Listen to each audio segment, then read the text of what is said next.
I think we're fucking live, bitches. Can I still share my screen on live? Because I did that in a Zoom meeting that I just had.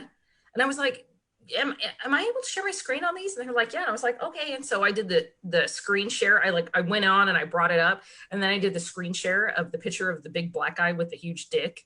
Yeah. That's been going around lately. And so like everybody was like, oh, Heather, stop sharing your screen. Stop sharing it. It was pretty dope. This would be great if it says we're live on Facebook. This would be great. Are we live on Facebook? All right. It says live. Live.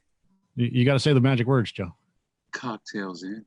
Live from the stupid Zoom thing. I hate the Zoom thing. Because quarantine is in effect. It's Cocktails with Heather. Whoop, whoop. Starring, I don't know, Papaya Jungle Book as Joe Spiegel. Mowgli. Miss Heather Diane. And Roberto the Insane Robot. Me, Mike. And today we're going to be talking about... Are you really not going to put yourself on? Nope. You're really just going to have... Yeah, fucking dude, he's so boring. Nope. It has nothing to do with boring. It has everything to do with I don't want to be on video. Let's see. How did you know that your significant other was the right one? I didn't. Still don't know. Next question. And not even Mark S. Allen confirmed it for you?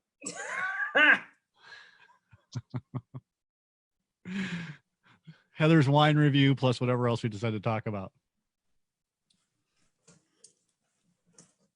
What are we going to talk about? I just told you. Whatever else. So I have subjects. If you guys are interested. Are those followers or like you know, like jesters and shit like that? Like those kind of subjects? Well, I mean, I have those too, but I mean discussion subjects I have as well. Oh. So a couple of things. So as you guys know, we discussed we were kind of like just burgeoning the quarantine as we did this before, and now that we're all like, you know, being safe, like watching. Have you guys seen the goddamn newscasters? No, I don't watch the news. From home. Mm-hmm. Fucking. They're all wearing the masks in the videos now. Oh my god, it's so awful. I mean, I saw that today. I watch the news only because I watch the news because I want to see what kind of ridiculousness they're going to put on there. And I swear to God, it's like they're all from fucking home. All the videos spotty. It's horrible. And it's like, really, are you really going to be, is it really that much of a problem for you to be in the studio? They're broadcasting from 1995. Really? They really are. They went back in time. And I mean, I know like we're doing this right now. And the only reason I think that we're doing this right now, and I don't know about Joe, is because our mom is like crazy concerned about like germs and exposure. Like my house is like a fucking free for all. Like I don't even give a shit. Like we're just, we're all essential employees. We're all running in and out. The kids are going here and there. And you know, it is what it is. But I'm having major issues with a lot of this stuff being closed, and not because I was an extrovert necessarily anyways. I really enjoyed being at home. So in a way, I'm kind of living my best life. But if I could live my best life and still go out to eat once in a while, or live my best life and still, I don't know, get my vagina waxed, that'd be awesome too. Because like I was, when this first started, and I messaged Vanessa, and I was like, you know, so what do I do with this? Like, do we need to just shave it? Like when she's like, oh, I'm going to let it go because I don't want to mess up the rotation. I'm like, okay, this makes sense because we've discussed the waxing before. So you got to have it grown out. It should all be even. You shouldn't shave in between because it fucks up the growth patterns or whatever. Fine. So I'm like, all right, I'm just going to let it grow for a while. Well, this shit keeps extending out. What about Nair? You could order some Nair. Amazon's got it. That will burn. And so I'm like, all right, well, now I got to shave it. So this morning I gave up. I was like, all right, I'm just going to shave. And I didn't realize this is probably going to be like a 3-step process. It's like shorter than the 12 steps, like a 3-step process. Like with a chainsaw? I think, yeah. I think the first step is like chainsaw. And then the second one is like clippers, maybe. And then a razor. So I got like part of the bikini line and I was just like, oh God, fuck this. I just like, oh, okay. I'll just get another shower. I was like, this is not happening today. We're going to have to like try again tomorrow. So that's been a concern for me. So in case you guys wanted to know, if you have been letting your vagina hair grow out or your pubic hair grow out, waiting for the wax salons back up, be prepared. It's going to be a few step process if you decide to shave, since we don't know when those are going to come back online at this point. A. B, I'm broadcasting from my bedroom. Can you see that? Yes, I can. Because I don't have any other safe space anymore. This is my only safe space. It's my bedroom. That's all I have. Go ahead, Michael. Yeah, there's 4 of us in a 1-bedroom apartment, so we're just making the best of it. It's that's rough, dude. I mean, honestly, for me and my kids, it's not that bad. I mean, we're fine. Like my teenager just wants to be, he says he's self-distance. He's quarantining in his room. So he's maintaining like his separateness in his own room, which is hilarious. And when Gus is here, it's fine. I mean, we pretty much function as we would go and do more things. He wants to do things that we can't, which is whatever. But for me, I'm good. But when I can't work from home, when I have my husband here and his kids here, like it does not work. There is no working from home then because they're in constantly. I can't do it. So that's luckily enough, my job is essential in some aspects. So I can still go to my office. My office is very small. We all have our own individual offices. So we're not in close contact with one another. In fact, we usually make it a habit to not be in close contact with one another. So I can escape there and get work done. Yeah, I think that what's most important is we have to realize that eventually we all have to go back to work for this economy to keep going. So I guess all the old people and the fatties are just going to have to die. Yeah. And you know what? I'm going to be with Trump and say there's some sacrifices I'm willing to make, even if it's me. I mean, I'm technically a immunocompromised person too, believe it or not. So is Gussie. We discussed it collectively, he and I, my 9-year-old and I, decided that we're comfortable with that. We'll take that risk. We're like, you know what? We're good. Just bring it on. Bring on the Rona.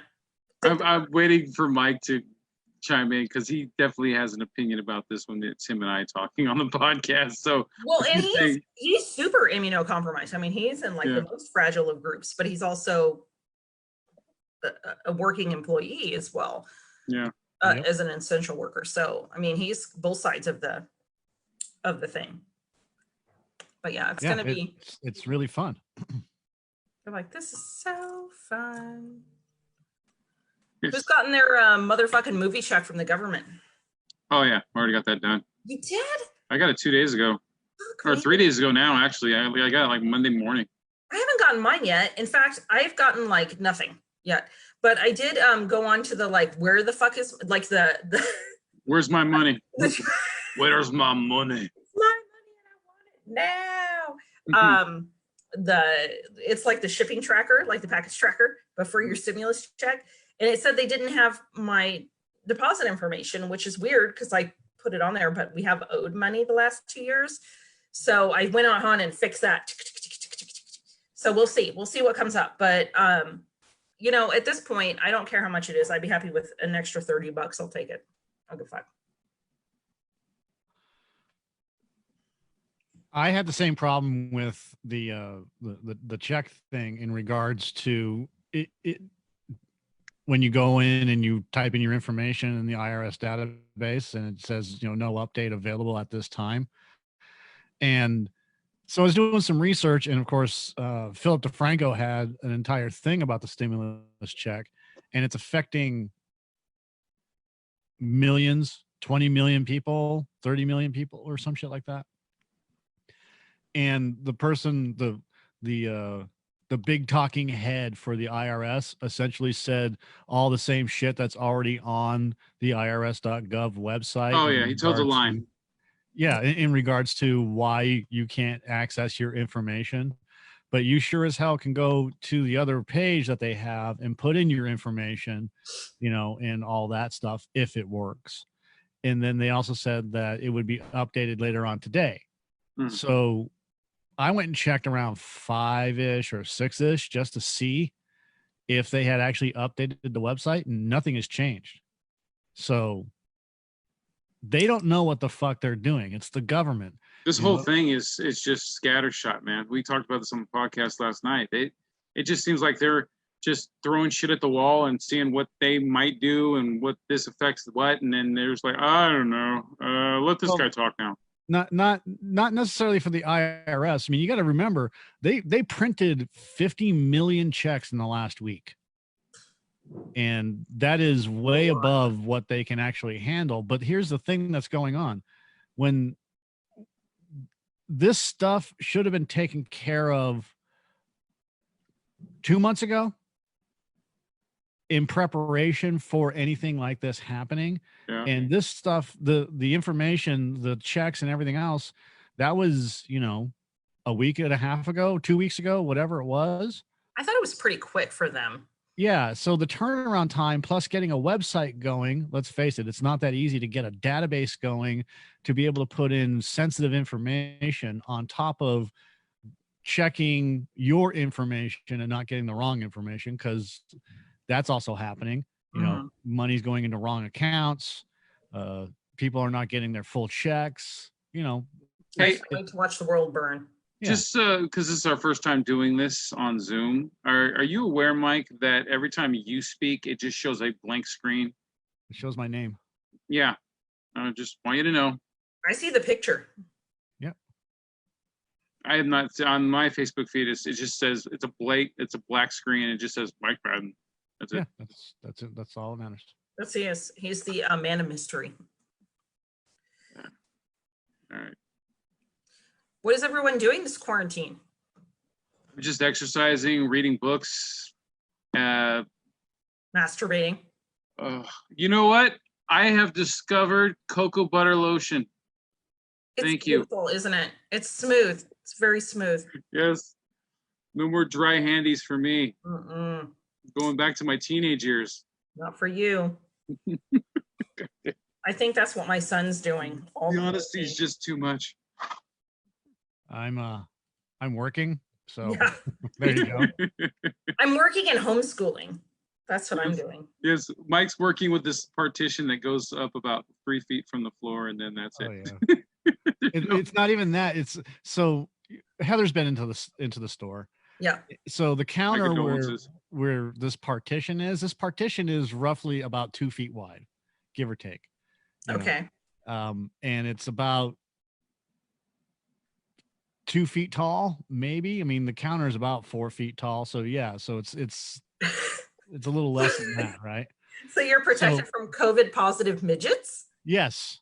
Anybody that's between 5 foot, between Solid. 1 foot and 5'8", I'm kind of protected by, because this screen, which is 2 feet wide, sits on the counter, where you put all your stuff for us to scan it. That little space, it fits in that little space. So people will reach around it. They'll stand to the side so that they have direct contact with you. They don't. That's what I do at the grocery store, just to be a dick. Yeah, and they come into the store in multiples of 2. So there's always, not always, but there's people, when people are in there, they'll come in with their buddy, they'll come in with their kid, they'll come in with, when there's another person standing there waiting for whatever, and they start to stack, and they won't stand 6 feet apart from each other because nobody gives a shit. Nobody cares about what's going on with this coronavirus. And they think it's a hoax, or they think it's a big joke. They think it's a fucking vacation, whatever they think is going on. No, a vacation does not include homeschooling children. Let's just be very clear about that. Yeah. Well, for the rest of the working world that have to deal with this, it's not. But for the people that just don't buy into this quote unquote hoax, which it's not, there's more information coming out about this whole coronavirus thing. In fact, there was a report like a couple of weeks ago that had mentioned, and it was just like an offshoot report that had mentioned that there was a guy, a security guard, who left work and went home, or went to get something to eat, went home, and he was patient zero. He got either bitten by a bat or pissed on by one of the bats in this lab in Wuhan. The virus didn't originate with the wet markets. That never happened. That's a lie. All of the stuff that's going on, that's coming out of China now, and these what do you want to call it, deep-seated, these reporters that are reporting to the West now, they're saying that the lab, and I believe it's the same lab that this Charles Lieber that we talked about on Compelled. Yep. It's the same lab that he works at, where two of his people were smuggling viruses out of the United States and going back to China. And another one of his people, of these three people, another one of them was a spy, a Chinese spy, who was going through websites and reporting on military websites and sending all that information back to China. Yep. So these three people worked for, and one of them is a Harvard professor, worked for China. Get all of this information out of the United States and back. Two of them made it back to China. One of them has been arrested. They're trying to get Charles Lieber back into the United States, as far as I know. But he worked for that Wuhan lab. And everything that's come out up until like about a week or so ago that's come out of China in regards to news is all false information. People weren't eating fucking bats. They didn't they didn't close down the wet markets. And all of a sudden, China is starting to close up again, and they have given everybody essentially an hour. And this was about 6 hours ago. They gave everybody an hour to get back home.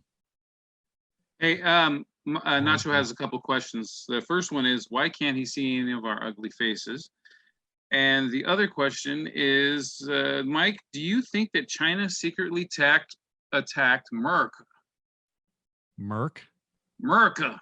No, this wasn't a secret attack. This is this was I'm going to paraphrase Tim Pool from the Timcast, which he said, this is essentially China trying to tell the world that they are as good or better than the Western nations that can handle these types of viruses.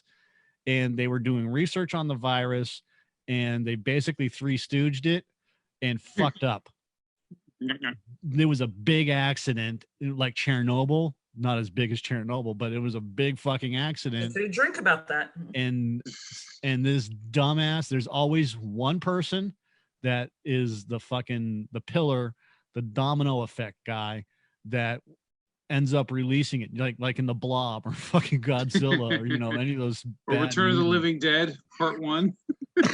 Yeah, exactly. You should be able to see our ugly faces because I have it up on my computer. Only when we speak, like whoever's speaking, it transfers to that person. You want the tiles. You want the tiles. Oh, I can do the tiles, Michael. I can do that. Yeah, do that because I keep watching the views and they keep dropping. A couple people will pop in and then all of a sudden it drops to like 2. They want to see the tiles. Yeah. If you're talking, it's just the robot and they're like, fuck this. Yeah, I don't even know if they're seeing that. So now we see 2 tiles. Might as well only see the 2 because since Mike is, camera shy. Yeah. Well, I don't know why it's not showing my tile. Maybe because I'm hosting it. Possibly. I don't know.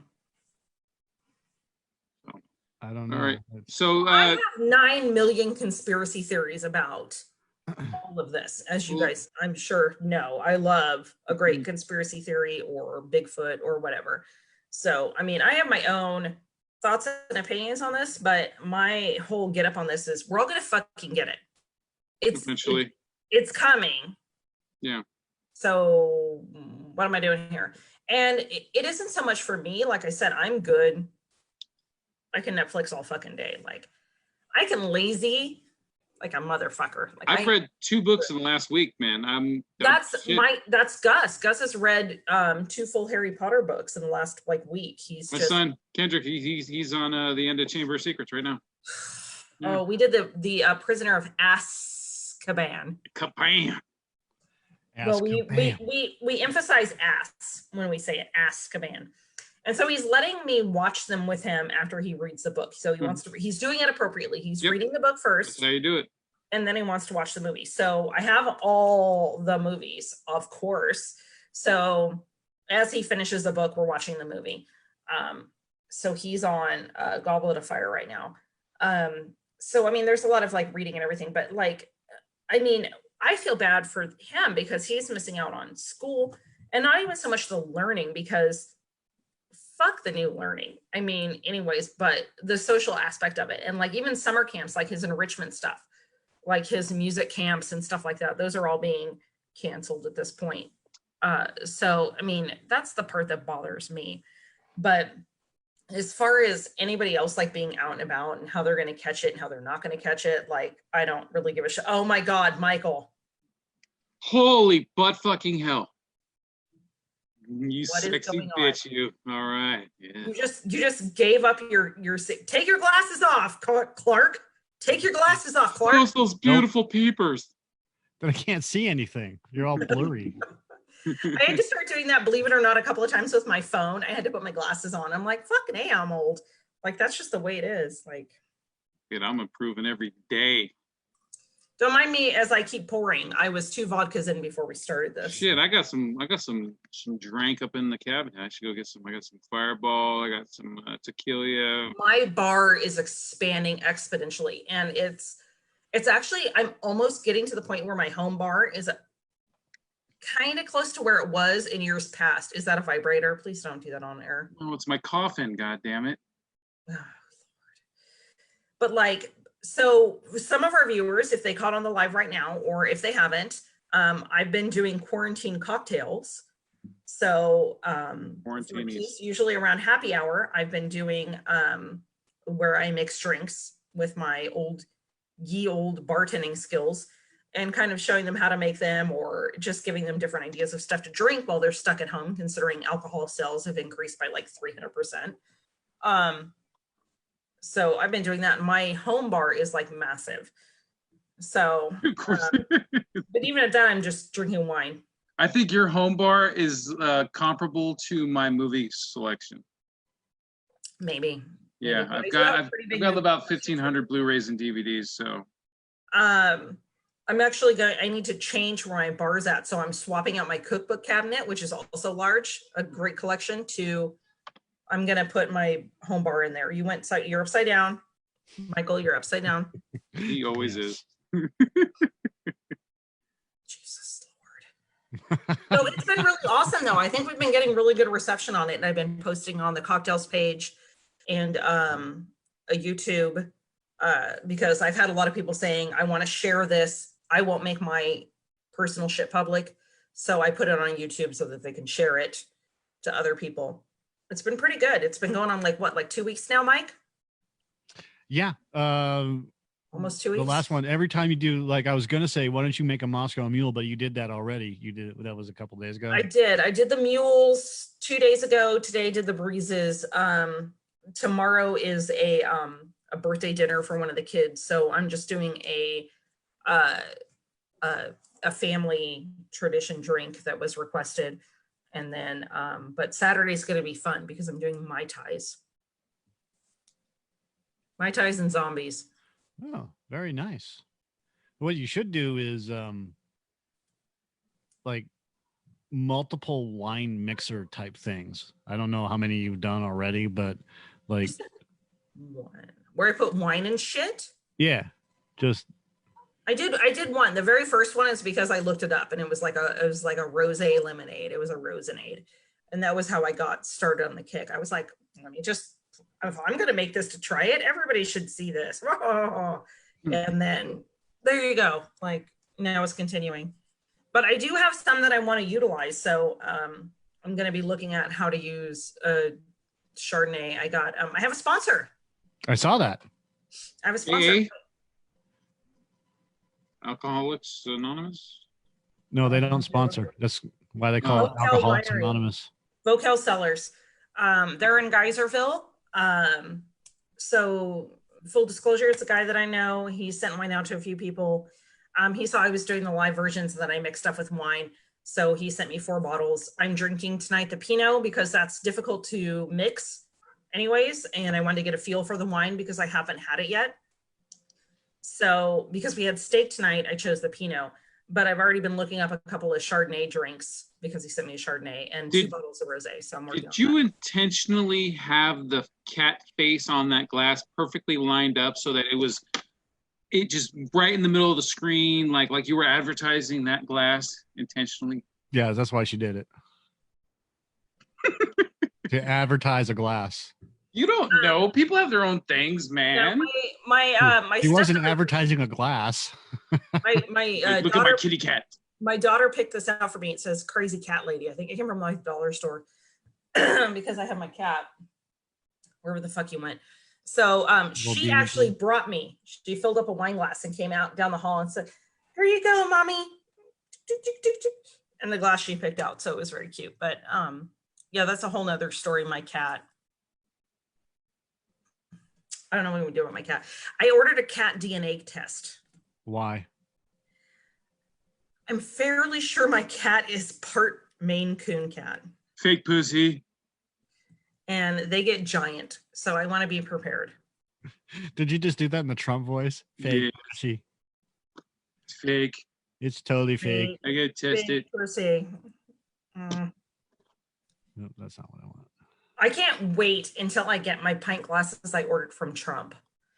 I'm gonna get I ordered pint glasses that say Trump Pensant 2020 on them. Yeah. So I can make all my cocktails in them. Really excited.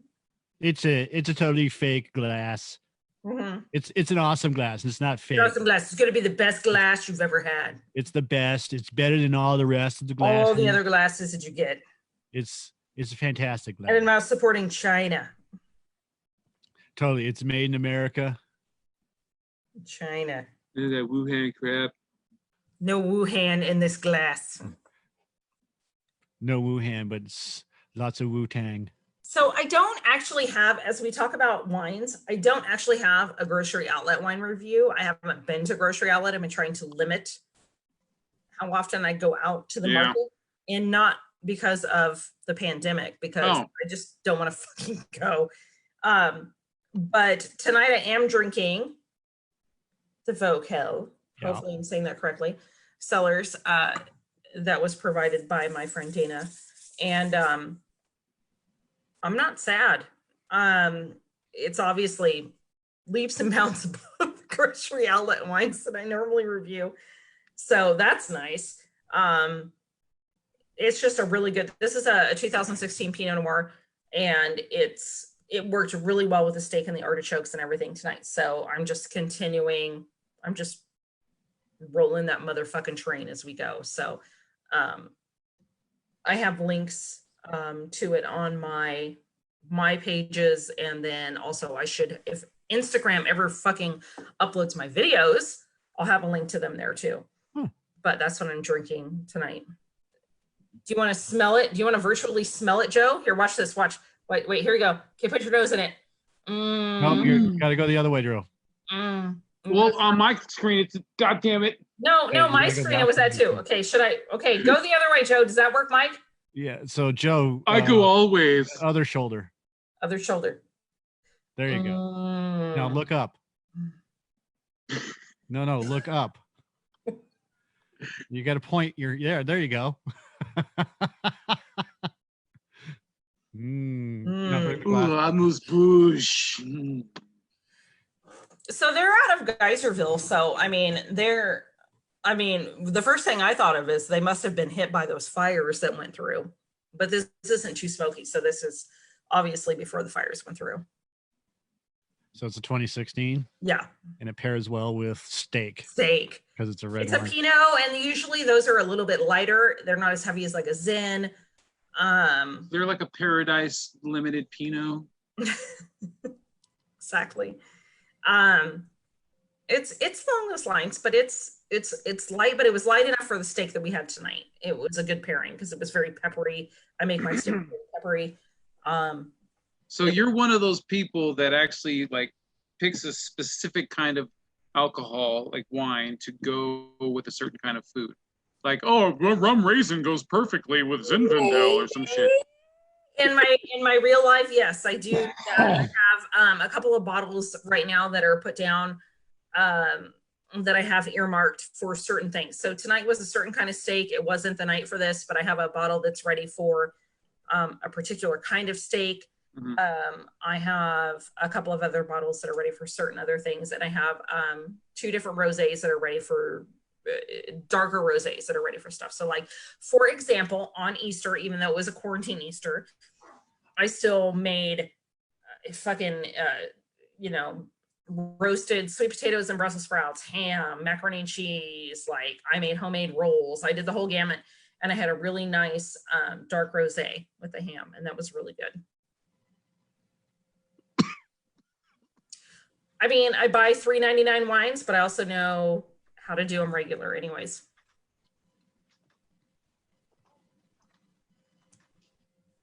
I'm like a white trash sommelier. Nice. Because as much as I find this fine, I will also drink the shit out of a box and out of a plastic cup. That's what she said. Sorry, I'm watching The Office again. So I got Michael Scott stuck in my freaking head. That's okay. I'm enjoying the fact that I can hear your dog. I'm surprised you guys haven't heard my kids yet. Yeah. Yeah, there's always something going on in this damn apartment. My hair's looking good. I haven't washed it in like 15 days. Yeah, I got tired of washing mine. No.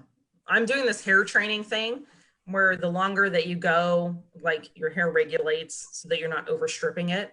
But I have really dry hair anyway, so I'm on day 15. Well, I figured since I'm unemployed at the moment, and I'm trying to save money left and right, I can't Lyft drive, so apparently I just saved $20 by shaving my head. You switched to Geico. I've got Geico. How are the auto dealerships doing? Depends on the dealership. Like mine, the Honda dealership I work at, they have just the service department partially open. They have like a skeleton crew there, and they have just like a handful of advisors and a handful of techs, and maybe some parts people, but that's pretty much it. Everything else is shut down. Okay. But I've heard, if you go on Facebook on like the point, there has been, I just got another deal, and it shows people in masks outside signing, contracts on tables, and stuff like that. Because apparently, people need to buy cars when there's nowhere to go. True. So, yeah, essential. Mm-hmm. Yeah. Well, I mean, most of the dealerships have been shut down. That's what it seems to be. Hashtag essential. And I think the biggest thing for me is I'm trying to figure out, I mean, I didn't go out and spend a shitload of money anyways. Most of my money, because of my family, is in groceries and utilities and things like that. And I keep thinking like, oh my God, we're overspending on stupid shit, because it's like, oh my God, my husband started Instacarting. Jesus fuck Christ. Is that, I assume that's like the one touch thing where you just order stuff left and right, or what? Well, you can order your groceries from different stores online. Yeah. And then they get sent to a driver, like then it bings almost like your ride share. And someone can pick it up, and then they have to go to the store and buy those items, and then they take them to your house. And he was like, oh, so like for him, this is like really fucking exciting. And for me, I'm like, I don't give a shit. Like, it keeps you entertained. You're out of the fucking house. You're bringing in a couple of bucks. Great, whatever. So he's been doing this Instacarting. And, as far as that goes, like, that's been insanity. So he's spending like, some gas and, wear and tear and things like that. And I think that we're spending money out, like getting him like a charger thing where he can hold his cell phone on his dash. And, he started some weird fucking ADD wood project out there. And Like I'm buying shit for the kids so they can do their games and stuff. And I'm thinking we're overspending, but comparative to what we were before, we're really not. So, I mean, I feel like we're, you know, not spending as much. So I just keep thinking, being obviously a child of a car salesman family, is my first thought was originally, it's like, oh shit, if everybody's worried about catching shit, they're not going out and buying cars. So, well, car people in general are trendy. So, you know, everyone buys the lifted truck at the same time, the motorcycle, the, you know, the sports car. So if, you know, everyone is, you know, saving money and being frugal, then yeah, then that's going to make sense. So right now it's trendy to be frugal. Well, wait until you start seeing the ads that are going to start popping from, you know, Swift or any of the local dealerships that are still open, where they're just going to say, hey, you just got your 1,200 or 2,400. You just got your rebate from the government. We'll You give should buy a car. House financing on the new car. Yeah. I had a motherfucker the other day show up at my house. Ryan was outside and offered to buy our piece of shit Caliber from us. You should have sold it. Well, of course, as I start talking to him, because like Ryan's talking to him, and then I come out and I start talking to him, and all of a sudden he's like, whoa. I mean, I gotta do Blue Book on it and stuff. And I was like, yeah, just leave your number then. Fuck that. Yeah. Oh, you want it? I'll tell you how much it take for it right now. Oh, you want to book it? You know what? Just leave your number. It's fine. Yeah. I got a Blue Book your Dodge Caliber. It's a piece of shit. It's worth like, bitch, this why much the money. fuck did you pull over? You already knew that thing wasn't worth shit. You can kiss my ass. Are you? And my first question was like, were you watching that it was just sitting in the driveway? How do you know we're not using it? Yeah. Like, I really need your Dodge Caliber, but I gotta Blue Book it. So I'm pretty sure that guy that's casing the houses for robberies isn't stopping here. Yeah. Where I come out, I'm like, hey, bitch, let me talk about what we're doing here. And he's like, oh, shit. You know, one thing I want to buy with my check, a gun. A new gun. I feel like I need a new gun. I got enough. Unless the apocalypse starts, then maybe I'll want more, but I got 4. I'm good. I have a hard time with shotguns, but I think I need one of those here, like because I have like T-Rex arms, so like I can't hold them appropriately. But I feel like I have enough handguns. I feel like I need a shotgun. You need a double barrel sawed off. That's what you need. Sounds amazing. I got a guy that can get me one probably. Yeah. But what you do is you got to hold it like a normal shotgun, because you can't just hold it like one-handed.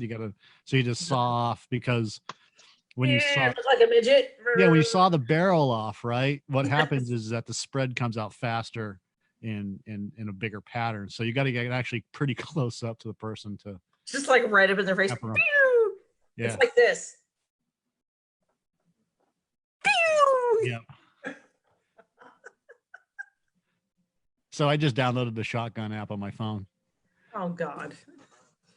So if people come into the house, I want to get one with the laser. I just jerk off my phone.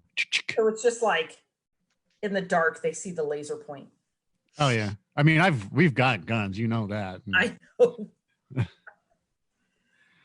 What I really want though, I want a Taurus Bull. It's a 50 caliber, because I've got 410 gauge. I think they'll fit 410 gauge shotgun shells upstairs. Okay. And 410 is, you know, it's smaller than the regular. It's a good work schedule. Gun. Yeah, it's smaller. Yeah, it's. Hold on. Boop. All right, there we go. It's a good. So like a shotgun shell is like that thick, and these are like. It's 6 inches. 6 inches. That's a generous 6 inches. Very generous. I must be packing then, God damn it. Well, Jesus, that's large. That's 6 inches. Sideways. Hold on. 6 inches. It's the length of my nose. There we go.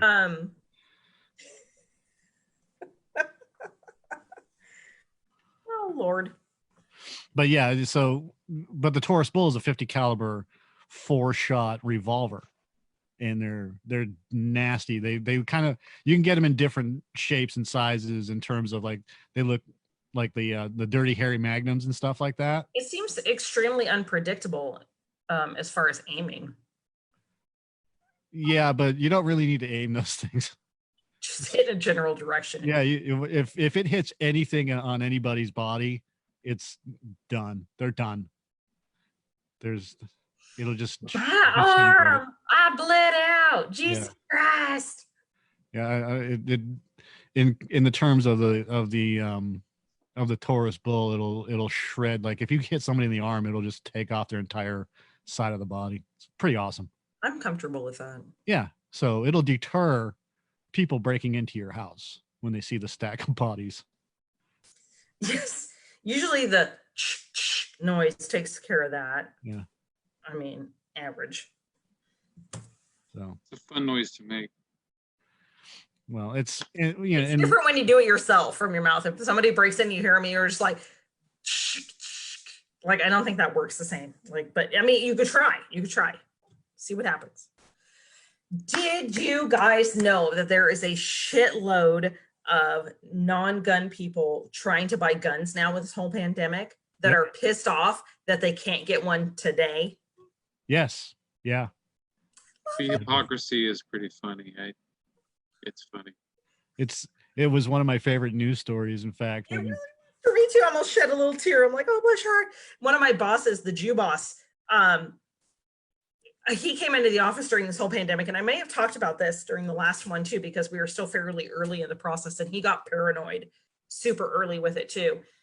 Was that he came into the office and he's like, I couldn't buy ammo. And I was like, for what? And he goes, for this shotgun I have. And I go, why do you have a shotgun? The motherfucker doesn't even own a vacuum because his cleaning lady owns one. So I'm like, why do you have a shotgun? And he's like, someone let me use it and I need ammo, and they wouldn't let me give it. They wouldn't give it to me. They wouldn't sell it to me. And I was like, well, yeah. Did you pass the background? Like, I started asking questions. He's like, why is all this happening? I was like, you fucking voted it in. Like, I don't know what to tell you. Like, you did this. Like, people like you did this to us. But bless his heart, you know what he did? He got bear repellent. It was like, they didn't put any restrictions on bear repellent. And I start laughing, and he goes, you're not telling me I'm stupid. I was like, no, actually, it's a pretty good idea. Like, if you don't have a shotgun and someone breaks in and you just fucking bear repellent their ass. Is it like a giant, is it like what Dog the Bounty Hunter carries on his hip? It looks like hairspray. Yeah, it's like bear repellent. It's like mace times 90. Yeah. I mean, I'm like, you know what? Sure. Do it. Have you ever been hit with mace, Joe? I would do I was married. with a lighter. No. In times of need. I didn't say hit with a mace. I said hit with mace. Yeah, no, I heard you. No, I've never been. I've never pissed someone off that much. Okay, so cutting onions is bad enough. Cutting onions is bad enough for me. I don't need mace. I'm good.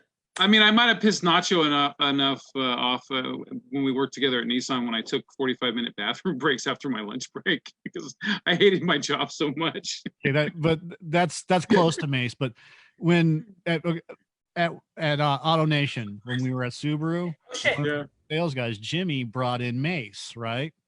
And he pepper sprayed somewhere. I don't know what the fuck he pepper sprayed. And we were standing 6 feet apart, all of us. And it affected all of us to the point where we had to go wash our hands and faces multiple times during that like half hour, 45 minutes that it was floating around because it was so potent. Mace is fucking nasty. So it's just like cutting onions. Yeah. And bear repellent is, I mean, Jesus, if he lets off one of those bear repellent, if he just squirts a little bit of bear repellent just to test. Well, he's going to go to the hospital. His wife's going to go to the hospital. The assailant's going to go to the hospital. Everybody's going to the hospital. Yeah. They're all going to think they have coronavirus. It was really just bear repellent. That's how bad it is. Did I tell you that my son fake coughs in public now?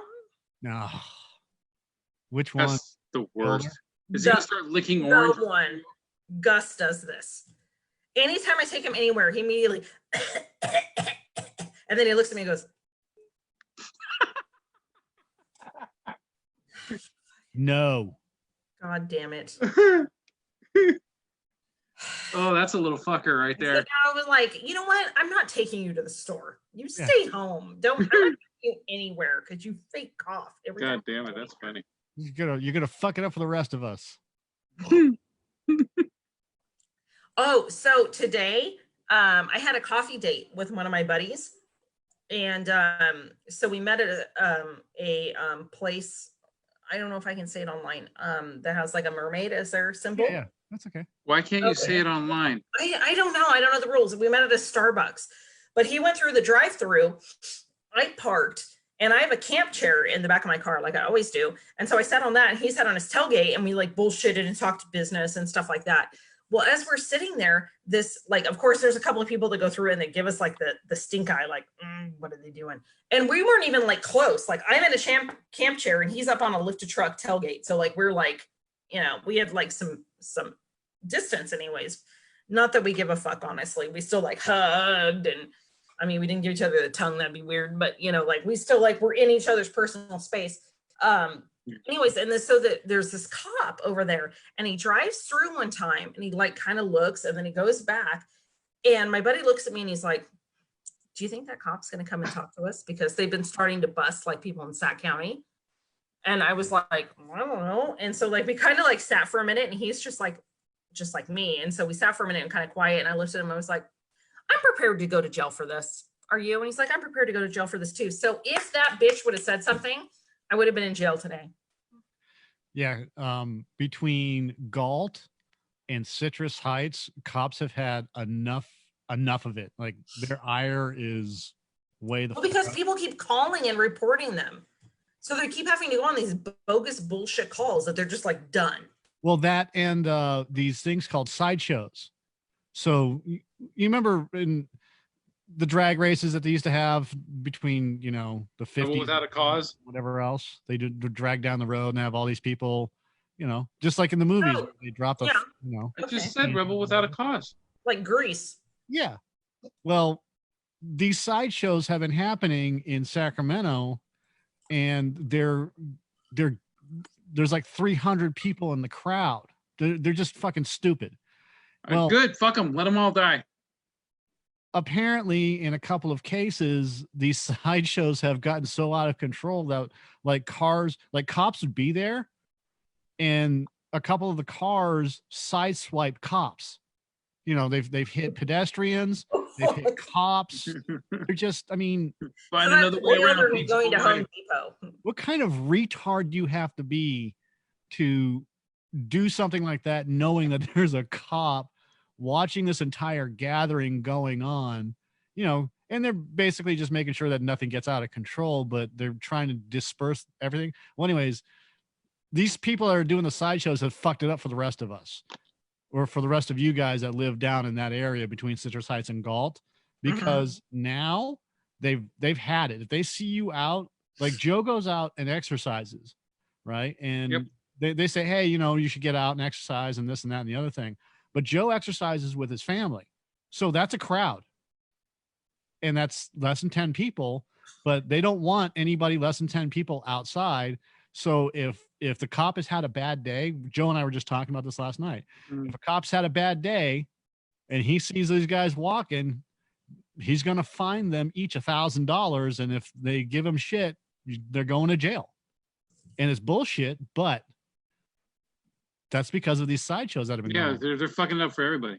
I have to tell you guys about the germaphobic that works at GameStop near my home. Oh, why would you even go to a GameStop? Why would you even encourage them to stay in business, man? Fuck those people. My children. No, don't order the shit online. Fuck GameStop and order used from Amazon or something. But they want it like right now, so they want to go to GameStop to buy it right now. So one of the times we knew it was there, we checked the inventory. My son had checked the inventory, and we go in, and it was right when the social distancing thing is first started. So we go into this one particular GameStop location, and they have the stickers on the floor. They have like squares on the floor. And so we're abiding, like we're standing where there was a sticker and we were standing away, but it's my son and I. So we're like right next to each other because we share germs. Like, right. Whatever. Like if he's sick, I'm sick. If I'm sick, he's sick. Like that's the way it is. And so we're, standing in the line and we're following appropriately. And there's a chick behind us and she doesn't have a square, but she's still back there. And we're like, every time somebody moves up, we move it to the next square. So he's in the square and I'm over looking at the center thing, like, hey, look at this, making fun of shit. And this OCD guy comes out from the back. He's like, are you with him? And I was like, yes. And they're like, what? You're too far. You need to get back 6 feet. We need 6 feet. Like he made like this huge fucking deal about it. Oh my God. And so I looked at Jay and I was like, 6 feet, motherfucker, like really loud. Like it made a big stink about it. And then the guy in front of me was like, are you 6 feet in front of me? And he's like, I'm in my square. I was like, I'm in my square too. And I turned around, I was like, bitch, are you in your square? And she's like, yes, I'm in my square. So like we had this thing and I was making fun of him. Fast forward, after I like totally like made fun of this guy in his store, the other son, the younger son, wanted a game like right now. And so we order it online for pickup, curbside pickup. So I go to the store and I'm standing outside of it and I call them. I'm like, I'm here. I have da-da-da order, blah, blah, blah, blah, blah. You're supposed to hand it to me through the door. And they're like, okay, just give us a minute. I'm like, okay. So I hang up and I wait. The same motherfucking guy comes to the door and he yells through it, stand back from the door. I need 6 feet of space. So I have to back up and he opens the door and he like shoves it out. I'm like, thank you for the Animal Crossing, sir. It's insanity. People are fucking insane. Like that's insane.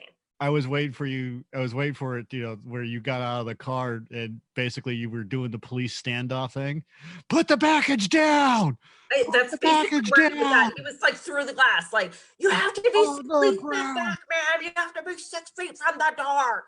Like, are you fucking okay? Like, and it was just me. I'm like, whatever. Like, I back up, like, shitting me. And these people are so concerned. I'm telling you, if you're going to get it from anywhere, it's going to be from the grocery store, because I've been watching those motherfuckers take their carts and they grab a cart and touch it with their hands, blah, blah, blah, blah, blah. Cough on it. Push the cart and then they go to where there's the disinfecting thing. They grab it with their same nasty motherfucking hand and spray the cart. And they wipe it off with the other nasty hand. They put the shit back and then they grab it with their nasty hands again and push it through the store. I was at Winco a couple weeks ago and they quit having the wipes out there for people to wipe off their hands in their carts. And so now they just, they collect all the carts in that, you know, that big room when you're walking into the store. And then they just have this guy with a thing on his back and he just goes by and he sprays this shit all over every basket. So every basket is slippery and wet. Nice. Yeah.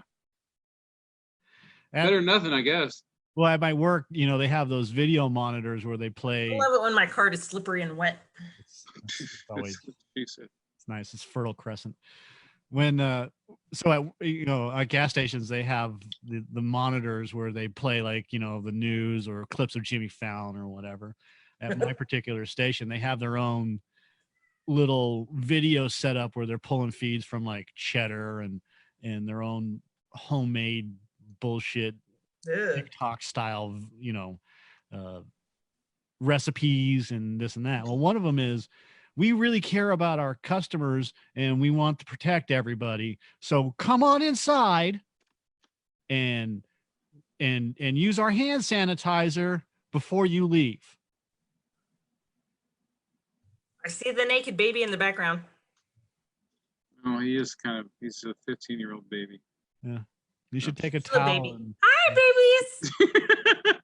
and rat tail his ass. I don't care how old they are all babies. Yeah, he's my baby. He's a fucking asshole, but he's my I have baby. one of those too. He's 16 and a half. He lives down the hall. Your baby asshole. Precious baby. Go give me a Coke. I don't know. Precious baby. I wouldn't call him precious. That's what I do. Whenever mine's being an asshole, I hug him and I go, precious baby. And then he runs away. Yeah, he hasn't been precious since he could, you know. And then suddenly the problem is not a problem because he wants to be away from the mommy going, precious baby. Because even I have to, you know, even before he could talk and walk and cause destruction everywhere he goes, before that he was shitting everywhere. So it's never been a. Mine didn't sleep for 2.5 years. I don't have any. 2.5 years. I've had to raise and take care of 4 meth babies, and every single one of them slept through the fucking night. I never had that problem as a parent. Never had the waking up every 2 hours to. You're making me wish I would have had a meth baby. I I should have done maybe, more meth. you know what? Maybe it's fucking better. I don't know. I should have done the meth. Yeah. Done the meth because my children were terrible sleepers, and the oldest was the worst. Slept through the night, man. Ugh. Yeah. Now My oldest is the there's reason a trade-off, of course. My oldest is the reason why there's 7 years difference between the two. One of them is consistently jerking off. The other one is depressed because his girlfriend broke up with him, and the third one is dealing with work issues. Well, I've got one that is depressed about girls, but also continuously jerking off. And okay, so I think everything's just with the oldest. Like that's what's happening. Youngest doesn't care; he just does the robot for me. Yeah. I have 2 adopted children, and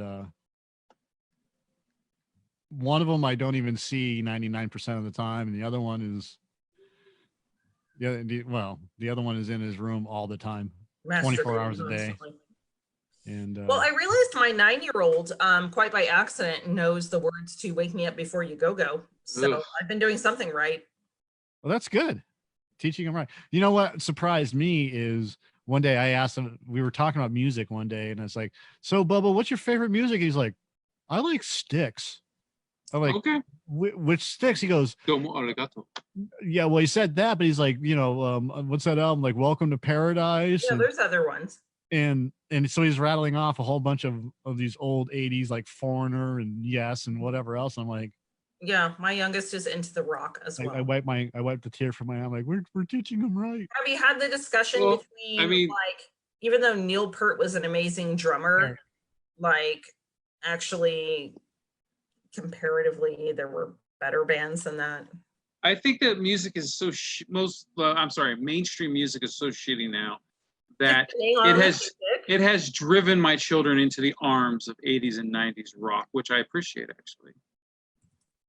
I used to dislike like bands like Duran Duran and they're fucking geniuses compared to what we hear now. Dude. Well, yeah, but I mean, like, Katrina and the Waves and gosh, it's Rick Astley. No, well, yeah, but in that vein, Roxette.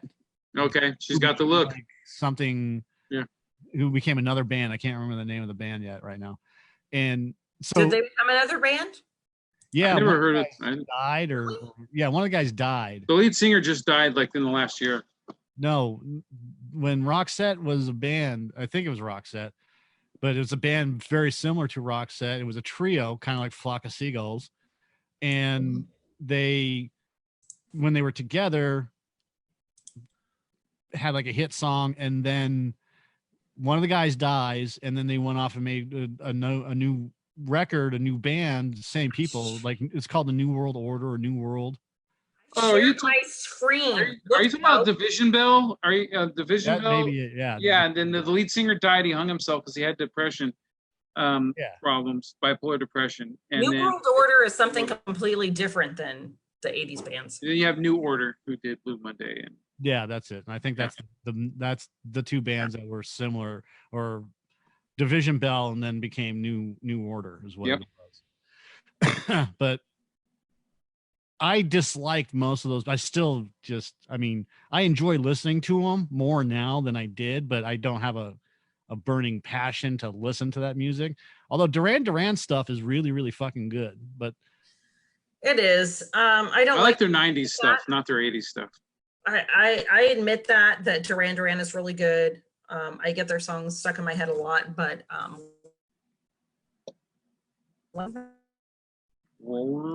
happened? I love of music. I love Hall & Oates, and I don't mean to.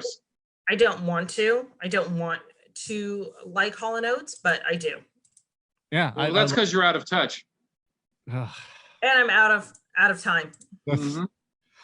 That was good timing on that. Did you guys know that there's that toll-free line you can call and get the Hall & Oates song? Yes. Okay, so fun fact, my biological parents have absolutely no technology knowledge whatsoever. Like they're completely bust. So I got them like a flip phone, like just a regular cell phone flip phone so they could call me. And one of the numbers that I programmed in was the Hall & Oates line. So if my mom goes and like hits like one of the numbers, it's going to call Hall & Oates like request line, and she can choose what she wants to hear. And she called it and she was like, what the fuck is this? What's going on my phone? I was like, oh, it's a Hall & Oates line. Enjoy that. It's pretty. Yeah. Hi, Joe. I see you. Yes. I used to do that to my friends all the time. I would dial these 800 porn line numbers. Yes. And At the moon. but what I would do is I would try to get it so that it was somebody that had called or had just called, and the person, like whoever owns the phone, would be out of the room, and then I would pick up the phone and be like, hello, oh, let me get them for you, and then I would hand it over.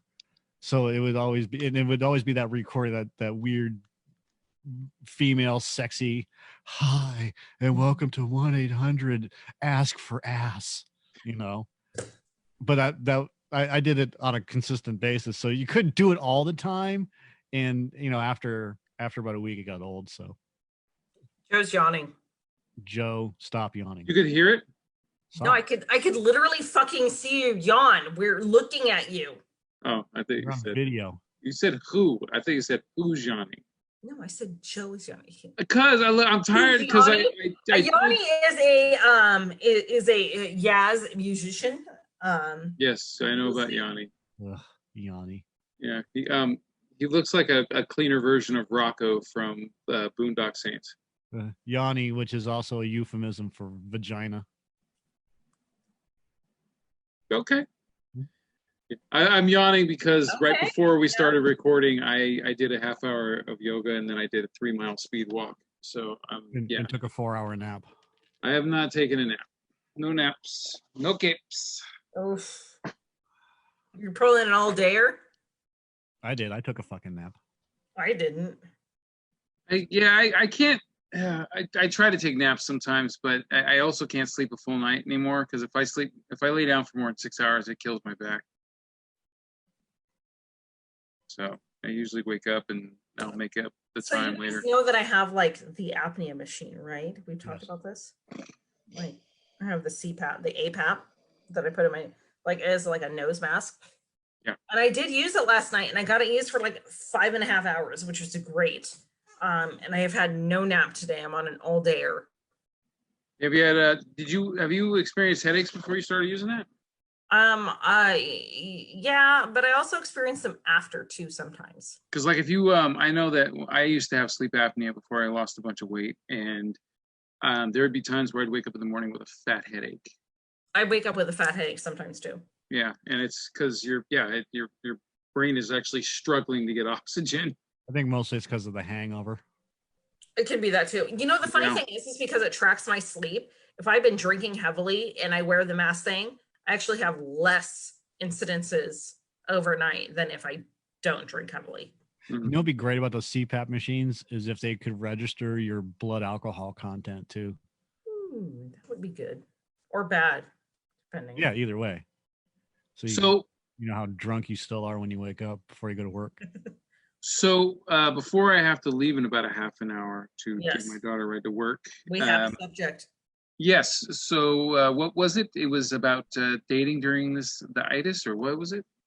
The itis. The bursitis. Well, we started calling it. Mike and I were going to originally call every time we were online doing this. We are going to just call it the itis so that YouTube wouldn't flag us and not monetize our videos or whatever because we were saying coronavirus or something. And then I don't know what happened, but Mike started saying coronavirus, so I started saying coronavirus without asking about it. I just said, well, fuck it. If Mike's saying coronavirus, then I guess it's okay to start saying it. So whatever. I call it the Rona. I stopped worrying about it because fuck YouTube's bullshit demonetization policies and censorship policies in regards to important news that is coming out. It's okay for news organizations like Breitbart, who tend to get a lot of their news wrong, Fox, ABC, CNN, which perverts the news and lies all the time, and gives false information, but they're never flagged for any of their videos for fake news. I'm pretty sure this is Mike coming over to my side of the house now. Yeah, BuzzFeed and a whole bunch of other shit ass news organizations Shit ass. who Shit ass. who I don't even pay attention to consistently, those anymore. Instead, I just review what's happening and what the facts are. yeah, but these news organizations that YouTube puts on these pedestals, you know, generally lie, cheat, and steal to get their way. See this And hair? What's up with this hair? I can't even see it. Shave it. And then when the smaller YouTubers put out information, they are demonetized. They're hidden away from everybody else, and they're taken off of the chart, if you want to call it that, because YouTube can do that with the smaller YouTubers and not worry about, you know, any effects of getting hit with monetization shit. And the bigger YouTubers, because they bring in advertising revenue and shit like that, are generally left alone, even though their policies state don't do this, don't do that, and these guys are doing this and that. So it's a big fucking hypocritical organization. Fuck YouTube. And on that note, fuck YouTube. Yeah. Fuck YouTube. I can still look up a lot of stuff on YouTube that I can't find in some other areas. I can still find some reports and videos and information that I have a hard time finding if I just Google things. That wasn't the case a few weeks ago. A lot of the filters were down with Google. Uh-huh. But I found, like, recently, I've been able to find a lot more things than I was before. You know what? Here's a side question, more directed at you, Mike. Is if it's found out that China has been withholding a shit ton of information, and Google, who is in China, and they have to follow the rules, otherwise they can't be there, right? They can't operate there. Uh-huh. So what if it finds out that China did fuck up big time, and Google was withholding, letting the rest of the world know because they didn't want to lose revenue or whatever? Okay, well, one has nothing to do with the other. Google America and Google China are two essential organizations. China suppresses everything that can get out, as much as possible. Everything that we report here, they don't. The Chinese, I'm just going to blanket statement, they don't really give a shit, because, but I mean, they do, but it doesn't affect their world specifically. Yeah. So whatever Google's just a search engine. Their job is to provide information. Yeah. Now, unfortunately, what they're doing is they're manipulating that information. Like, if you search for anything nowadays, like I look up specific things in, you know, stupid shit. Like, if you just like look up Black family. Yeah, well, remember that we talked about that. Yeah, if you look up black family or yep. white family, like if you Google search white family, you'll get a whole. Seriously, you guys? No, this is total manipulation of search.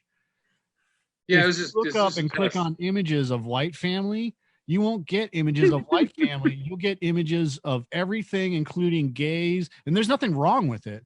But if there's anything wrong with it, not that there's anything wrong with it. Yeah, if you're looking up specifically something like you need an image for a white family, you'll get like one or two, but it's always this politically correct mix of people, from, you know, interracial marriages to Asian people to, you know, Latinos and stuff like that, but not white. But not white. If you look up black family, it's all black people. If you look up Asian family, it's all Asians. You see what, you know? Mm-hmm. So what they're doing is they are manipulating the search histories of everything that's going on and determining what you want to look at, not what you actually want to look at. I would give a lot of money right now to have someone look up black family, a black person to look up black family, have just like white people show up. Be like, bitch, that is not my family. Yeah. It's crazy how politically correct their search engine has become. I was looking up BitTorrent stuff, you know, and BitTorrent's legal. If you try to download, you know, copyrighted stuff, the whole different situation. But let's just say that you're looking up something and you put in whatever the name is and you type in torrent next to it, it won't show you any of the torrent information. It manipulates all that all that search engine stuff because it doesn't want you to find any of this information. They don't want you to find the information. They don't want you to go past page 1 where they have the massive ads for revenue and everything else. They just want you to click on the closest link and then go from there. If you really want to look stuff up, use DuckDuckGo. It's an amazing search engine that doesn't save your history. It doesn't manipulate your search, and it doesn't care about what you're looking for. DuckDuckGo? Yeah, DuckDuckGo. Okay. It also, it doesn't it doesn't block sites that are normally blocked from your regular ISP. It's really kind of cool. So again, I mean, if you're doing it to download, torrents and whatever else, you're on your own. You get, be careful. But what Google search manipulation is so outrageous because they think that they're the ones that should be telling you what you should be looking for. And I'm not talking about like if you look at Pinot Noir wines and this and that and the other thing, but if you're looking up like I guarantee you that if you start looking up stuff like rotten.com or whatever else, the search filters are going to be who would do that? Who would look up such things? Yeah, you'll see Fangoria or horror movies and this and that and the other thing. Or scat.com. Yeah, they're Captain de Scheiße. Yeah, the meat spin, things like that. Lemon party. Yep. Oh God. They're manipulating search results. And it's retarded. They've gone a little too big for their britches, haven't they? Well, I mean, Indeed. They're a gigantic corporation, but they're using it for evil. I'm sorry. I got off the subject of China Google thing. So China suppresses information. China Google is only doing what the government is asking it to do. But really, I don't think Google has any control over their search engine there in China. It's weird to say that because it's basically run by a third party, which is a government affiliate association, which also runs like the World of Warcraft stuff there. Okay. And a bunch of other video games and whatnot. They're like the national internet agency of China, Chinese internet agency. China. So. Okay. So they license the tech from Google basically, and Google has a presence there, but they don't have any control over what they can and can't do. Like World of Warcraft, you play World of Warcraft, like normal, you'll see skeletons and zombies and this and that. They don't have any of those images on any of the servers in China. They don't have skeletons and zombies or anything that has undead in it. They don't even call them undead. They call them something else. They're anti-zombie. Yeah, it's nothing mystical or something, right? Zombie persecution in China. Yeah, it's in a sense they lived like 100 years ago in terms of their thoughts on the magic and demon raising and this not even 100. They're like the Puritans. They're like the New England. Yeah, it's ridiculous the censorship that goes on there, and the weird thinking that they have. It's not as bad as North Korea though. By the way, North Korea had a singular case of coronavirus, and then the next day there were no cases of coronavirus. Oh, I thought that you were gonna say they put them in the rocket and they shot them over into the Japanese Sea like they've been doing. They probably did, or they shot them. But there was a blip. It was reported that North Korea had a case of coronavirus, and then within 6 hours there was no cases of coronavirus. They'll just say it was an American tourist or some shit. No, they don't. They didn't even say what it was or how it was. They just it was it. Blip, gone. I mean, if anybody ever tries to call them on it, if they decide to answer a question about it, they'll just say, "Oh yeah, we had a tourist that tested positive. We kicked him right out or some shit." I wish we could do that here. No, that's they just completely denied that it even existed. Yeah. We didn't have corona. It was a mistake. It was a statistical mistake. I'm going to say the same thing later. People are like, but the coronavirus, we didn't have coronavirus. I don't know what you're talking about. Nobody had it. It's like swine flu or COVID, because we've had coronavirus. We've had coronavirus is just the regular. Yeah, this is novel corona or COVID-19 or whatever it is. Yep. So,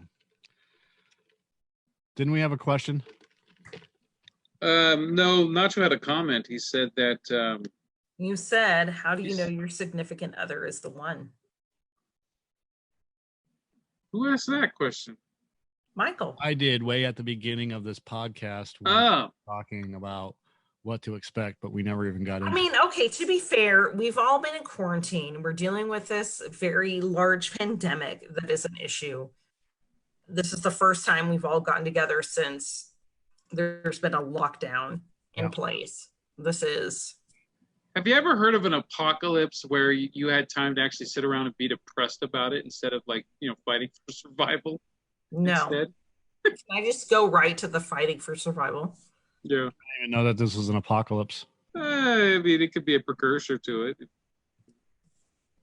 It's like a fake one. I don't know. Yeah. It's like a shitty one. Yep. There's no zombies. I'm not Fake doomsday. go out. This is bullshit. I mean, at least give us something. What do we use for toilet paper? I'm like, I already know 5 leaves you could use for toilet paper. This is bullshit. Yeah, give me at least Alfred Hitchcock's The Birds or something, so I can start shooting at things in the sky. Something better than this. This is bullshit.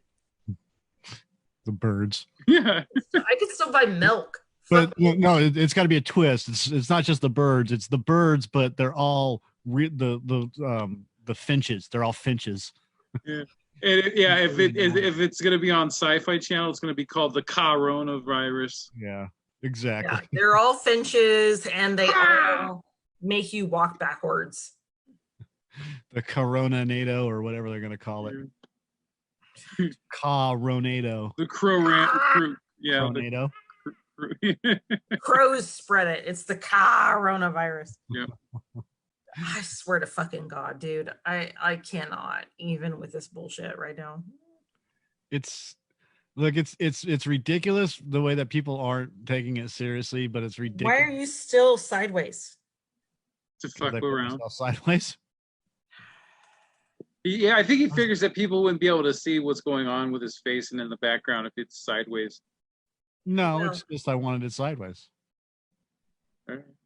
I'm dicking around. That's why I had it upside down, and then I. Whatever you tell yourself, Michael. That's what I thought. I thought that like every 5 minutes or so you were going to change the angle or something, and then you just stopped. You just left it sideways. I mean, I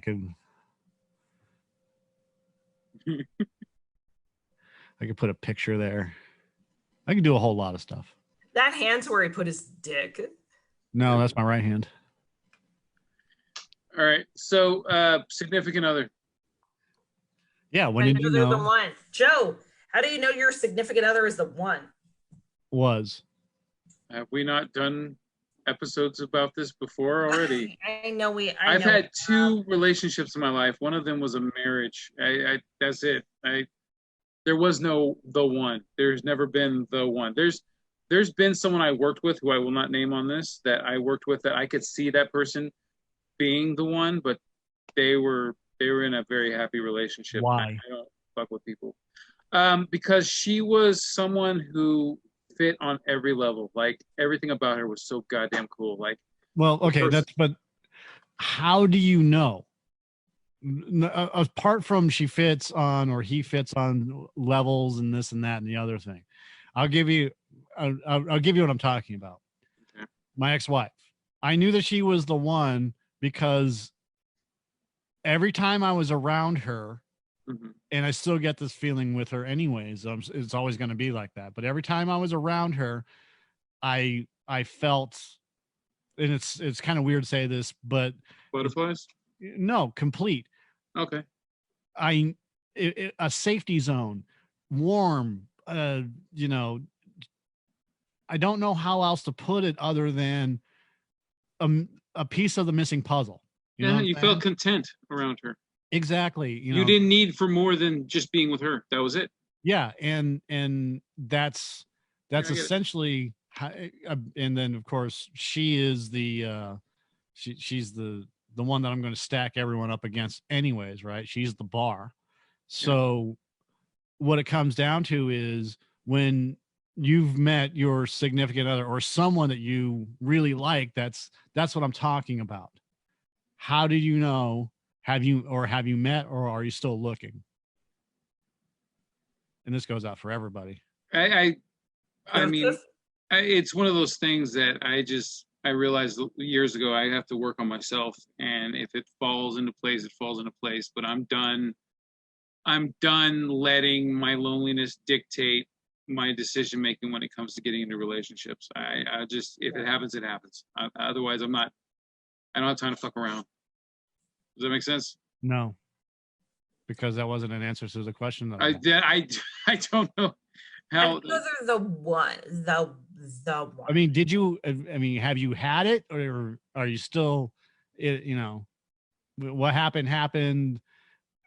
Okay, so to be specific with you, Joe, when you met her, did you have those same feelings? Did you know that she was the missing piece of your life, the puzzle piece that you needed? That coworker? Or one of them? No, your wife. Oh, okay. The whorebag. Mrs. Horvath. You know what? I had that illusion going on at first that not when I met her, I was just, oh my God, someone who goes, because she was attractive when she was a teenager. When she was one of the first attractive people that was actually attracted to me, because I had just lost a ton of weight at the time. I wouldn't blind into shit. And so these first times having certain feelings, it just blinded everything. And so it totally affected my decision making. And I made a lot of stupid choices because of it. And so, but yeah, I mean, I think, like, what was it, about a year into our marriage or so, I started to realize, or less than a year into our marriage, I started to realize that, that this probably wasn't the one anymore. Even though I was still in love with this person, I could just, it was or lust or whatever you want to call it. Yeah, the lust started wearing off, the lovey-dovey stuff started wearing off, and then reality started kicking in, and I started to notice things slowly but surely, things that everyone else was already noticing from the get-go, and it snowballed from there. It took years, and and a lot of denial and shit, but yeah, I'm not the best judge on this subject matter, because I haven't dated really. I mean, I've been on a few dates in my time, but nothing. I mean, I think that Heather has been on more dates in 2 weeks when she was single than I've been in my entire life. Possible. Okay. Maybe. Yeah. See, so I just can't. I don't have much to say on it. I need a tissue now. And what about you, Heather? Have you met the one? Here's the tissue, Joe. Thank you so much. Pull it from the. Thank you so much. I got it. Thank you. Hey, but you were supposed to pull it from the ceiling. I don't know what I'm doing. You're supposed to do. I'm a maniac. Maniac. What about you, Heather? Did you meet the one and decide that you weren't going to get married because you didn't want to fuck if I know. Relationship? I don't know if there's the one. I give up on that shit like so easy. Like, I think there's so many people that can fit your expectations, and there's so many people that you could connect with that it's hard for me to really subscribe to the issue of the one that so many people talk about. I mean, for me, I think there's a lot of lust that goes into my current relationship. But I mean, he doesn't necessarily always even get my sense of humor. So is it the one? Like, I don't know. Like, maybe that already passed. Maybe I got to wait till the next life. Like, fuck, I don't know.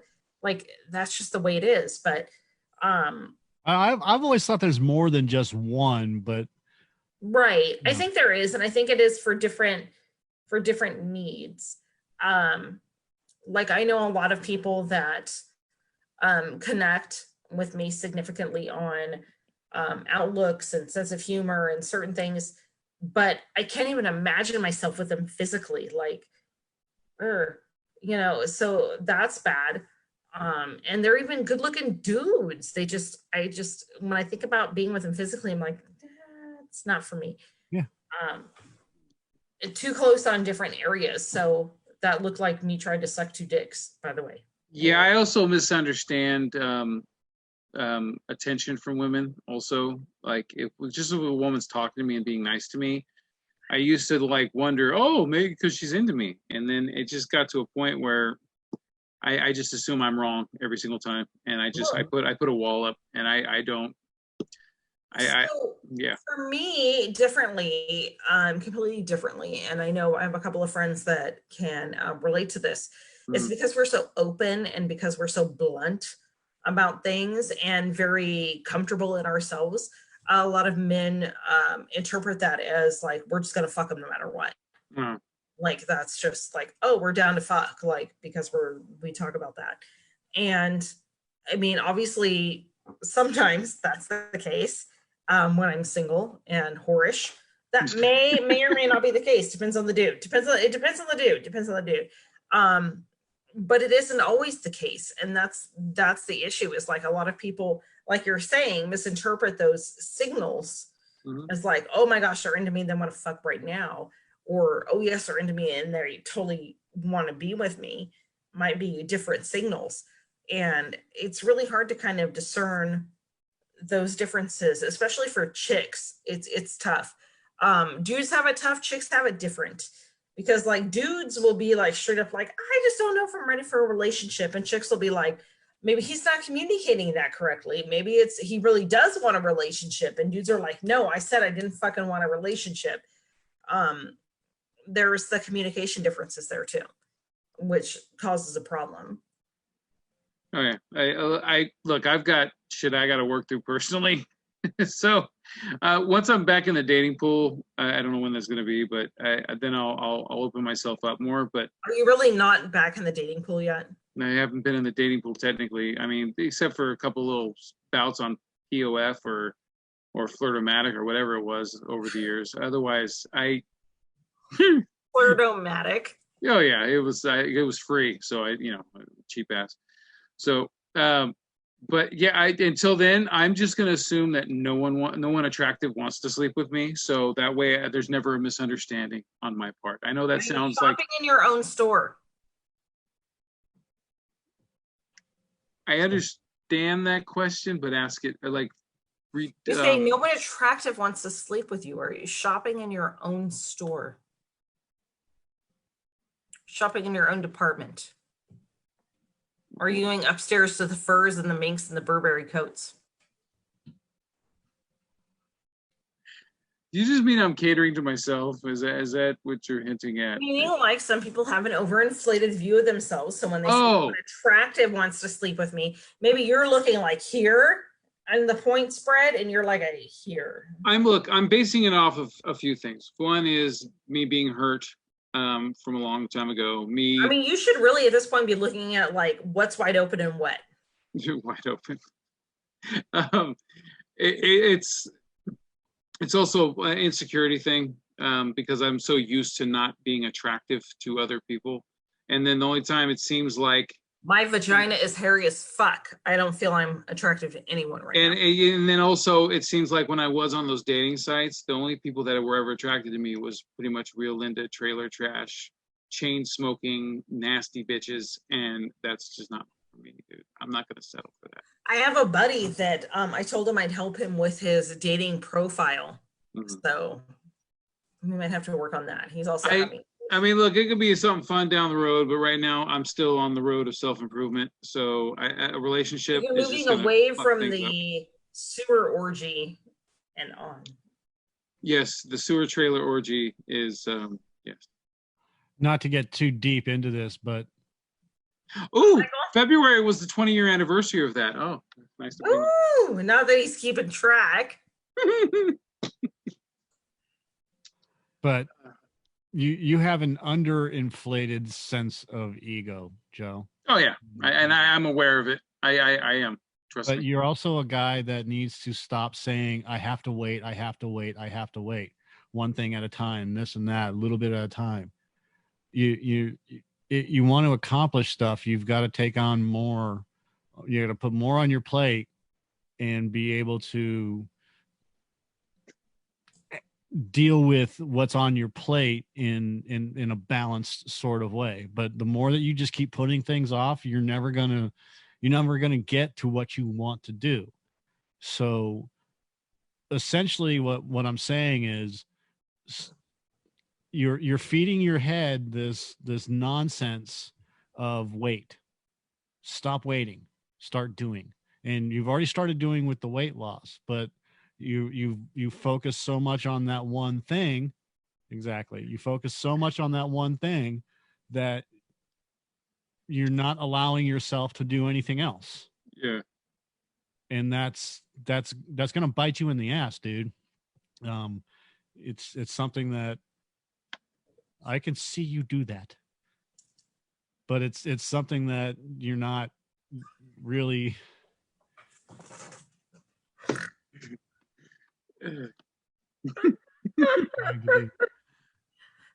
Sorry, Michael. No, it's okay. I got to get it where I can, you know what I mean? Never works. Even though it's their finger puppets. No, I am aware that you just do it, but oh man, it just seems like I don't want to bring another ego into the equation at the moment while I'm still working on myself. It's like, Right. But I know, but when do you get to the point, right? Where when is it going to be the right time, right? If I, bring another ego in. Yeah, I mean, I got my own shit I got to deal with, and now I got to bring another person and their own. I mean, I think that if you continue to worry about that, Joe, you're never going to be able to do anything. I'm not worried about it though. See, I'm. How did I make this? I put it to the side, and like just because we're talking about it now. Otherwise, though, I know it could end up rearing its ugly head down the road, but whatever. Look, I'm used to being alone. It's that simple. I was alone while I was married. Okay, so it sucks, but aren't we all? Here's my little violin. Aren't we all? But I think you're missing the undertone of the conversation, which is you gotta. This goes for everything that you're gonna do in life. Which yeah, and I'm looking forward to it. Seriously, it's down the road. I can't, down the road. Stop doing that. Stop kicking your can, motherfucker. Stop kicking the can down the road. I'll do it when I get to this point. I'll do it when I get. Do you remember, Mike, when we first started doing this shit like 7 years ago, and you every time I point out someone I thought was attractive, you're like, oh God, you got to raise your standards, blah, blah, blah, blah, blah, right? Well, guess what, motherfucker? I have raised my standard to a very picky level, and I'm not going to settle. I was joking with you, but hey, I'm not talking just about fucking dating. I'm talking about like, look, I've been there. I've done this. I just sit there and I'm going to wait for this. I'm going to wait for that. I'm late, wait. And then now I'm 40 and I've been waiting for something to happen, and nothing's going to happen unless I start doing it, Yeah. and then you do one thing at a time, but you have to push everything off because you're focusing on that one thing and not balancing out what you need to do in whatever that one thing is. Right. Mm-hmm. And when it comes right down to it, you've got to push beyond the weight. You've got to push beyond the whatever, and you've got to be able to take on a whole bunch of other stuff that you want to do. You got to be able to take that stomach and slap her on the face with it. Oh yeah, that's a given. Once the opportunity's there, the belly's just gonna slap right out. But if you look at what everybody else is doing, I mean, this is typical. This is average thinking of everybody. So you're not alone in this, which is I'm going to wait. I'm going to put it off. I'm going to focus on this first. Then once I get this done, I can do this. And it'll never be good enough. And then you'll never get to that next thing. So if you take it on and you're working on both of the same thing, like I said, it doesn't have to be a relationship. It can be whatever it is. You want to be a better you want to be a race car driver, you want to be a fucking, movie maker or script writer or whatever. I'm a driver. I'm a winner. Yeah. Things are going to change. I could feel it. God damn it. Here was a race car driver. 32-year-old. All right. Yeah. You guys are. There's no bullshit coming from y'all. I get it. I do. I get it. And yeah, I'll get a bone it. Trust me. I've got aspirations here. So it's the whole thing. But yeah. So Michael. When the quarantine is over, or let me rephrase this: when I'm allowed back in the house. Yes. You said you have an extra microphone now? I have 4 microphones set up right now. I got 4 mics, one for each of you. Praise Jesus. And we can do Zoom meetings of up to 100 people. I don't know if we need 100. So we can definitely add people. I can add people to the Zoom next time. Do you guys want to do this soon again? They tell 2 friends. I think we should do it every week for we could just talk for an hour or 2 every, once a week. Yeah. So tell your friends to get with my friends. We could do this every weekend. Oh, she sounds like P. Diddy. Yes, we can. Is that can. all right? Yeah. Is that all right, you? Yeah. Cool. Keep banging. Keep banging. Yeah. Hold on. I got to have a new. Love it when you call me Big Papa. I do. I have 2 people in, actually I have 3. I have 3 people in Float that want to be in on this. And I think that the Zoom meetings are a really good opportunity to do that. Okay. All right. I can do that. We can do that. Yep. So when do you guys want to do this again? I don't know. How do you like my new profile picture? I love your new profile picture. Gotta love Dick. Love Dick Sullivan. I can't figure out the profile picture thing. I can only do background and it's horrible. Okay, so you click on you mouse over your little video screen right there, and there's those 3 dots at the top, right? Yeah. And then you click on those. Yeah. It should have profile picture. Mine is not on there. So even though I gotta go in a couple minutes, I mean, should we do a quick scan over what we were gonna talk about as a topic, which was dating while the itis is going on? We were never talking about dating while the itis is going on.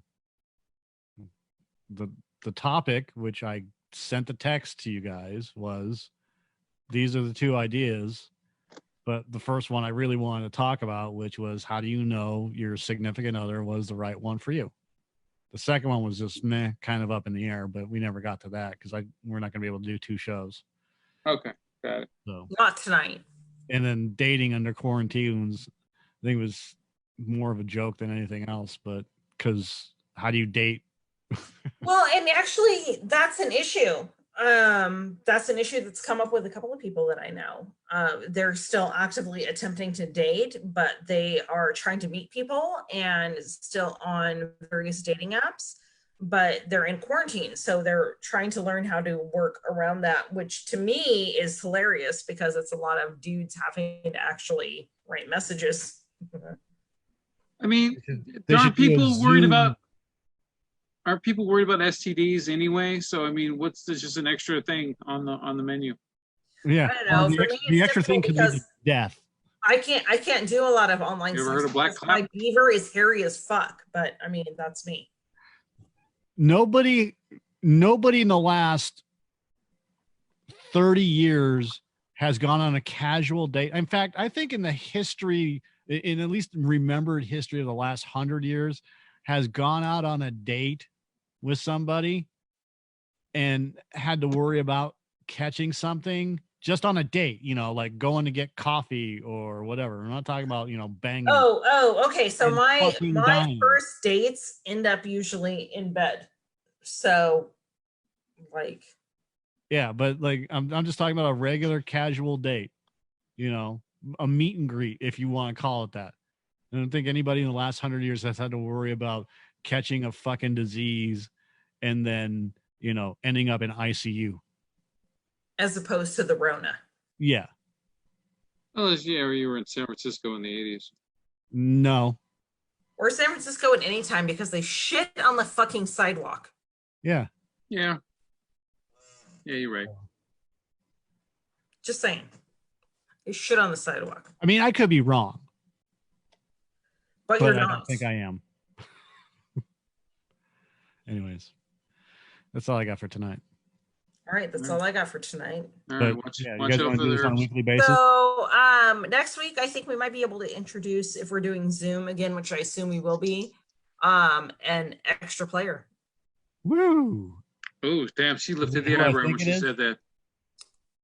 Yeah, we're gonna make this a 2-on. You ain't scaring me.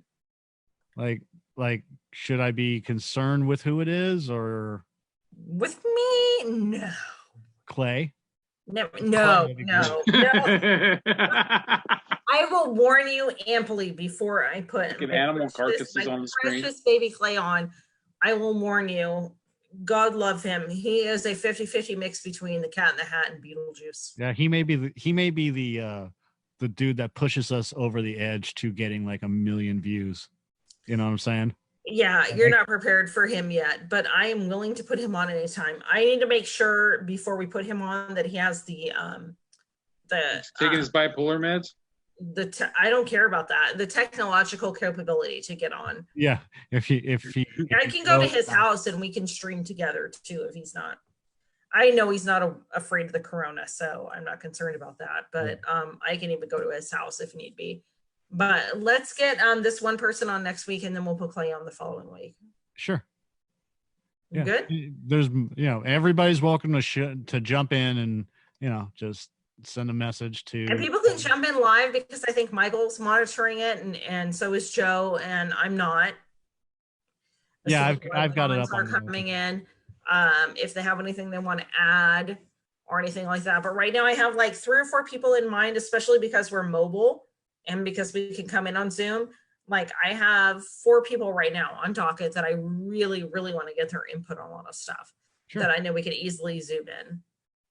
Absolutely. Yeah. The more we get, the merrier. Yay. So giggity, giggity, goo. Giggity.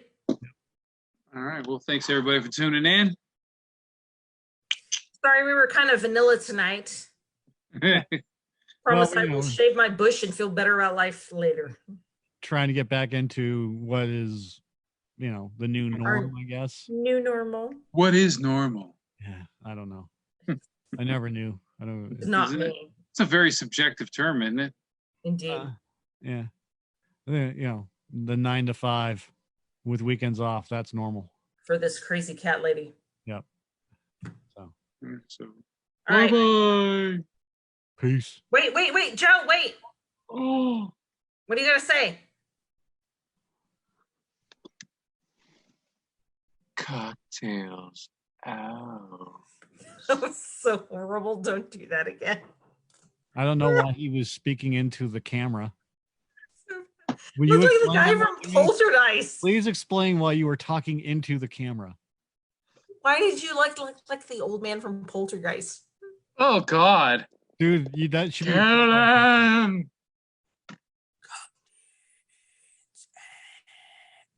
Cocktails in. Son of a bitch! Oh. Move the body, move the headstones, but you left the body, didn't you? Cocktails out. Oh. I think the best part of this show is like after we actually end it, and it becomes. It looks like dentures too. He's so got like perfect. bad. Joe and his perfect teeth. He's always picking at him with his fucking. They look like dentures. Did they? Yeah. Yes. They're fantastic. Yeah. Shit, man. I can't stand having food in my teeth. So yeah.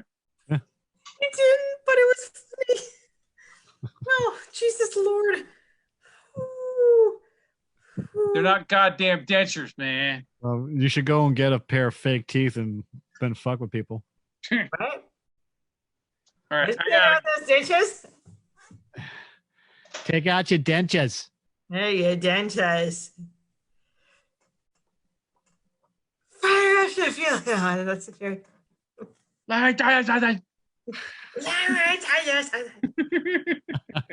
Fire Marshal Bill. I do that incredibly well. It's scary. Okay. I'm out, yo. All right, peace out, y'all. All right, see you later. Yep. Bye. Bye. Boop.